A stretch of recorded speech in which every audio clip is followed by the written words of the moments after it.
Jo vaig escriure una novel·la infantil que es diu Els perseguidors de paraules, que publica Estrella Polar, i mentre l'escrivia, com que era la primera vegada que jo escrivia una novel·la infantil, m'adonava que hi veia gairebé l'adaptació teatral, no? Hi veia que hi havia una teatralitat.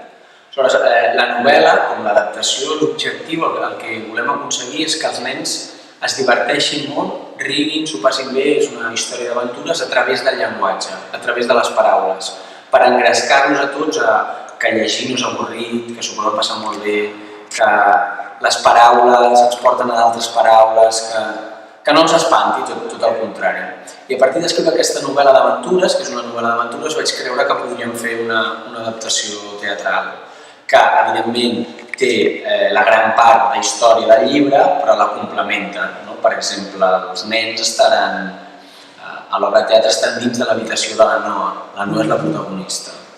Perquè els perseguidors de paraules, explicant una mica l'argument de què va, és la Noa que descobreix que les paraules estan desapareixent.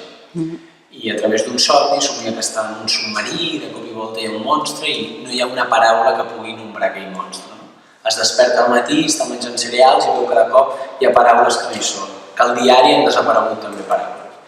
I decideix anar, com ha d'anar a l'escola, se'n va un moment a la biblioteca a veure si passa alguna cosa amb les paraules i a ella li apareix un personatge fantàstic que és l'apòstrof, que és diminut, i que l'introdueix en el món de les paraules. I aquí comencen 1000 aventures amb 1000 personatges diferents.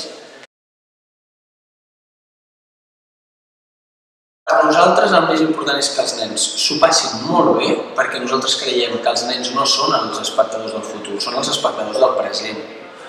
I que s'ho passin molt bé i que els desperti les ganes de llegir, de sentir històries, d'interessar-se per les paraules, sí, que fomenti la lectura.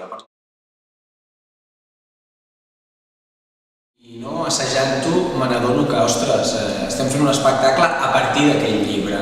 Sí que hi ha personatges que surten, com la dona dels punts suspensius, l'home dels interrogants, els barbarismes, que són un exèrcit de barbarismes que estan destruint el llenguatge, però és un espectacle completament nou.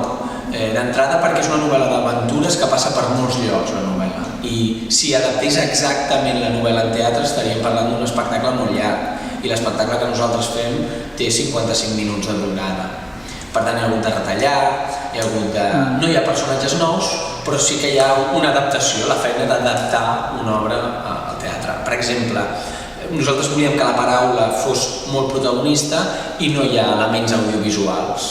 Hi ha elements de llum, hi ha una banda sonora que ens ha fet el Lucas Peire que és preciosa, i això sí que hi és per ajudar a entendre la història.